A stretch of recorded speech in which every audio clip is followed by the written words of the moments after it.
tous et à toutes, bienvenue dans le numéro 1 de Spéciné. Le principe de l'émission, c'est de faire une critique sur un spectacle que j'ai vu ou un film que j'ai vu au cinéma durant mes études d'art du spectacle. Aujourd'hui, nous allons parler de Nobody, dont les images défilent juste ici, que j'ai vu en septembre dernier au Luxe à Valence. Nobody, c'est une création tout d'abord du collectif MXM, dont le metteur en scène Cyril Test est fan du mélange entre le théâtre et le cinéma. C'est donc une performance filmique dans le sens où les comédiens sont sur scène, ici dans une entreprise, jouent et sont filmés. Le film est monté et mixé en direct et on a tout sur un écran au-dessus qui nous est présenté.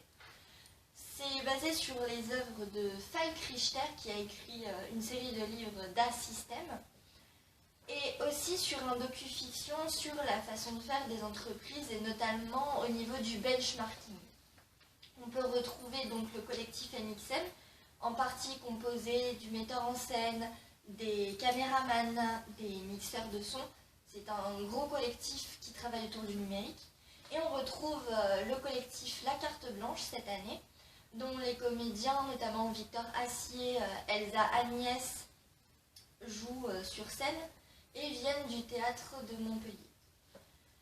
Donc c'est une performance vraiment, c'est-à-dire que ce qu'on voit est exceptionnel. Je n'avais jamais vu personnellement de spectacle où on mêle le cinéma et le théâtre de cette façon. C'est-à-dire que derrière des vitres, dans un décor d'entreprise très proche de ce qu'on a réellement, on a une chorégraphie entre les acteurs et les caméramans. C'est très précis, chacune de leurs actions, chacun de leurs mouvements, de leurs déplacements sur scène est très précis. On sent presque comme une danse en fait qui se crée entre eux, tellement la précision est mise à l'extrême.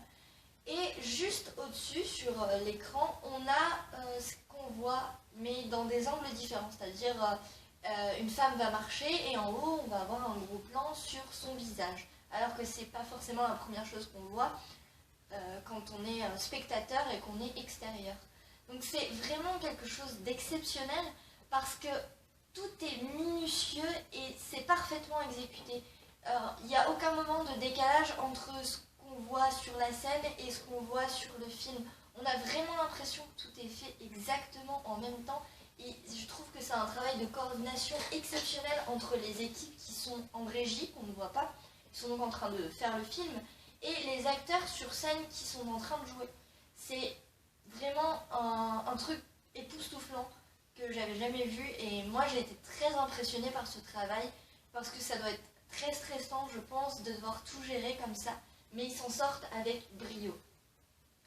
Et c'est aussi malheureusement un spectacle très difficile à supporter. Ce qu'on a sous les yeux, c'est ce qui se passe réellement, mais dont on ne se rend pas forcément compte. Surtout, personnellement à mon âge, je suis encore dans mes études, donc voir une vision du monde du travail comme ça, c'est vraiment quelque chose qui touche et qui est horrible.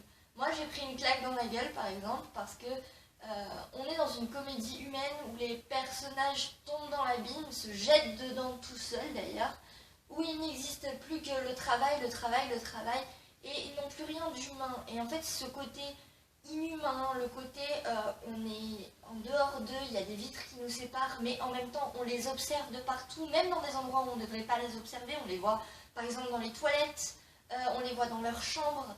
C'est vraiment quelque chose de malsain, on est en position de Big Brother, on voit tout, et moi j'aime pas cette position, mais c'est très proche du benchmarking en fait, où on est censé observer ses collègues, les notifier.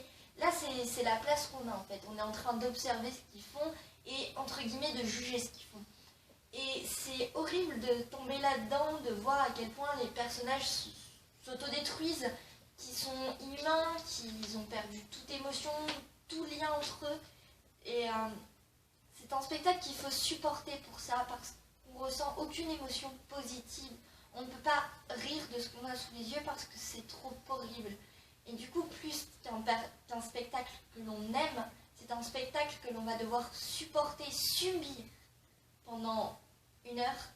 Et c'est assez éprouvant. Voilà, c'était le numéro 1 de Spéciné. J'espère que ça vous aura plu. Et on se revoit une prochaine fois.